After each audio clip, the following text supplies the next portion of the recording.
பல கோடி முருகரோட பக்தி பாடல் வரிசையில உள்ளம் உருகுதையா உன்னடி காண்கையிலே அள்ளி அணைத்திடவே எனக்குள் ஆசை பெருகுதப்பா.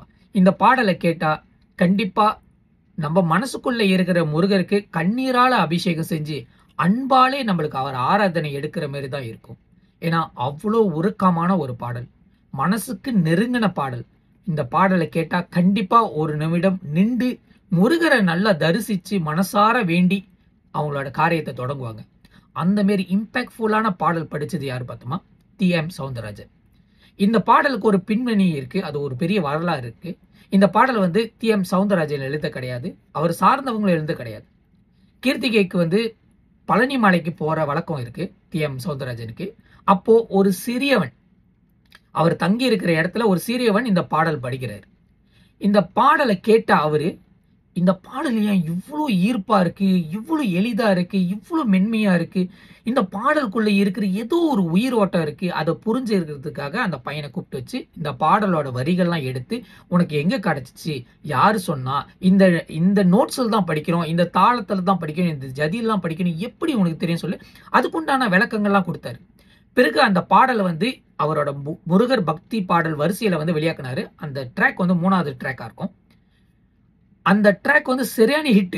தமிழ்நாட்டு எங்கேயுமே முருகரோட வெளிப்பாட்டில் இருக்கிற எல்லாம் திருத்தலும் இந்த பாடல் போய் சேர்ந்துச்சு. இந்த பாடலை கேட்கும் போது அழுவாத ஆளே கிடையாது.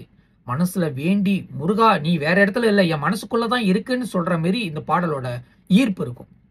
அந்த அளவுக்கு ரீச் கொடுத்துச்சு. ஆனா இந்த பாடல் எழுதுனது யாருன்னு தெரியல. அப்போ இவர் தேடி போகும்போது சென்னையில இருக்கிற காளிங்காம்பாள் ஆலயத்துல அங்க ஒரு கல்வெட்டு இருக்கு. அந்த கல்வெட்டுல இந்த ஒரு பாடல் முழுமையாக எழுதப்பட்டிருக்கு. பிறகு இந்த பாடல் எழுதுனது யாருன்னு பார்த்தா மரகதவள்ளி என்ற ஒரு அம்மையார், அன்னை ஆண்டவன் பிச்சை அருளியதுன்னு சொல்லிட்டு அந்த ஒரு ஸ்டேட்மெண்டா போட்டிருப்பாங்க. இது வரைக்கும் நான் சென்னைக்கு 2 முறை போயிருக்கேன். ஆனா இந்த காளிகாம்பாள் ஆலயத்தை பத்தி எனக்கு தெரிஞ்சது கிடையாது. இந்த தடவை போனேன்னா கண்டிப்பா அந்த ஆலயத்தோட விஷுவல் எடுத்துட்டு நான் உங்கள்கிட்ட ஷேர் பண்றேன். இந்த பாடல் என்னோட லைஃப் கூட எப்படி இணைஞ்சு வருதுன்னு பார்த்தோமா, நான் எப்போதும் ஜோகிங் பண்ணும்போது முருகரோட பக்தி பாடல் வரிசையில் கேட்டுட்டு தான் போவேன். அது குறிப்பா டி.எம். சௌந்தரராஜனோட பாடல் தட்டி விட்டுட்டு போவேன். ஏன்னா அந்த டோட்டல் டைமிங் பார்த்தோமா ஒரு 38 நிமிஷம் பிடிக்கும். அப்போ நான் அந்த லேப் முடிச்சுட்டு வரதுக்கு கரெக்டாக இருக்கும். கரெக்டாக இந்த 3வது பாடல் வரும்போது என்னோட ஸ்பீட் குறைஞ்சு முருகர் நாமத்துக்குள்ள போயிடுவேன், முருகரோட சிந்தனைக்குள்ள போயிடுவேன். அப்போ கான்சன்ட்ரேஷன் பண்ணும்போது அந்த பிரீதிங் சிஸ்டமும் மாற்றி அமைக்கிறதுக்காக அந்த பாடல் கேட்டுக்கிட்டே வருவேன். டி.எம். சௌந்தரராஜன் எழுதின இந்த ஒரு பாடலோட கதையில பார்த்தீங்கன்னா, இந்த பாடல் பழனியில தான் அவருக்கு தரிசனமா கிடைச்சிச்சு. ஆனா இந்த பாடல் உதிச்ச இடத்தோட கல்வெட்டு பார்த்தோமா சென்னையில இருக்கு. இது எப்படி இந்த ஊர்ல இருந்து டிராவல் பண்ணி, அதுவும் குறிப்பா ஒரு பையன் கிட்ட போய் சேர்ந்து, அந்த பையனும் டி.எம்.எஸ் கிட்ட போய் படிச்சு அதுக்குண்டான விஷயத்தெல்லாம் ஷேர் பண்ணோன்னு எந்த ஒரு சாத்தியக்கூறும் கிடையாது. என்னோட சிந்தனை பிரகாரப்படி இது முழுக்க முழுக்க டி.எம்.எஸ் கிட்ட முருகப்பெருமானே இறங்கி அருளிய ஒரு பாடல் தான் கருதுவேன். ஏன்னா இவ்வளோ சோல்ஃபுல்லா இருக்கிற பாடல் உலகத்துல இருக்கிற எந்த மூலையில இந்த பாடல் கேட்டாலும், அதுவும் தமிழ்ல கேட்கிற சுவாரஸ்யத்தோட கண்டிப்பா அவங்களுக்கு பெரிய லெவல்ல இம்பேக்ட் இருக்கும். டி.எம்.எஸ் பார்வைக்கு அந்த பையன் எப்படி இருந்தாலும் தெரியல, பட் கண்டிப்பா அவருக்கு உண்டான அருளிய விஷயம் என்னைக்குமே மறக்க மாட்டாரு தான். இதே போன்ற நான் யாத்திரை அலோஸ்தா டு தனிமலை பாத யாத்திரை நடக்கும்போது, நான் ஒரு 10வது வருஷத்துல என்னால நடக்கவே முடியாதுன்னு சொல்லிட்டு நான் கொண்டு வந்த சுமை பேக்கை தூக்கி போட்டுட்டேன்.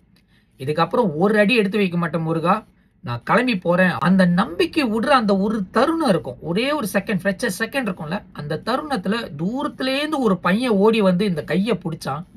என்னை தரன்னு ஒரு 3 கிலோமீட்டர் இழுத்துட்டு போனான். அங்க போய் ஒரு இடத்துல என்னை நிப்பாட்டினா. நான் அங்க இருந்தவங்ககிட்ட கேட்டேன், என்னை ஒரு பையன் இழுத்துட்டு வந்தானே, அவன் எங்கேன்னு கேட்டேன். அப்ப அவங்க சொன்னாங்க, நம்ம யாத்திரையில அலோஸ்தா டு சுங்காய்புத்தனி வரைக்கும் நடக்கும்போது எந்த ஒரு பயனும் நடக்க கிடையாதுன்னு.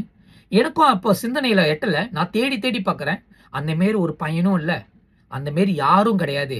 ஆனா நான் ஒரு 3 கிலோமீட்டருக்கு நான் நடந்ததோட மிதந்தான்னு சொல்லலாம். அவ்வளோ கடினமான ஒரு ரோட்ல என்னை இந்த கரம் பிடிச்சி கொண்டு வரும்போது, அப்போ ஒரு ஃப்ரெஷர் செகண்ட்ல நான் விடுவேன்னு சொன்னல, அப்போ நம்பிக்கையை ஊற்றுந்து முருகன். இந்த பாடல்ல ஒரு பல்லவி 4 சரணம் இருக்கும். அதுல குறிப்பா 4வது சரணத்துல, கண் கண்ட தெய்வமையா எங்கள் கலியுக வரதனையா பாவி என்று இகழாமல் எனக்கும் பதமலர் தருவாயப்பா. அதாவது நான் ஒரு பாவி என்று தெரிஞ்சா கூட எனக்கும் உன்னோட பதமலர் தருவாயப்பா. முருகப்பெருமான் எல்லாரும் திருத்தி நல்வழி கொண்டு வரதுல அவர்தான் மகான், அவர்தான் சித்தம், அவர்தான் கடவுள். அந்த வகையில நீங்க விட்டுருவேன்னு நினைச்சா கூட உங்களை விடாத, நான் உன்னை புடிச்சுக்கிறேன், நான் உன்னை கூட்டிட்டு போறேன், பயப்படாத நான் இருக்கேன், யாம் இருக்க பயமேன்னு சொல்ற ஒரு விஷயம் இந்த முழுக்க முழுக்க பாடல்ல கரைச்சிருப்பாரு. இந்த பாடலை கேட்டு மகிழ்ந்தவங்க பல பேர் இருப்பாங்க.